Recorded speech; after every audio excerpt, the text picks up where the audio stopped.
Hi, this is Kevin at Tutor with the Best, and you're watching 1 Minute Math.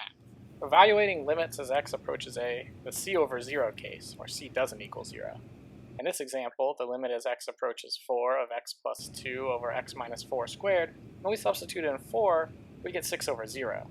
This means we definitely have a vertical asymptote at x equals 4. Because we have a vertical asymptote, we know that function has to go up the asymptote or down the asymptote, so we know the limit has to be infinity, negative infinity, or does not exist. To figure out what's going on, we have to check the limit as x approaches 4 from the left and the right of the function. Since we can't plug in 4, we have to test a value a little bit to the left. We'll check 3.9.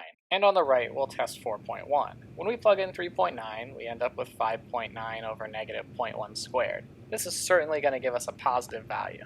Similarly, when we plug in 4.1, we'll definitely get a positive value. Since both test values gave us positive results, we know on both sides of our asymptote our function has to be traveling up to positive infinity.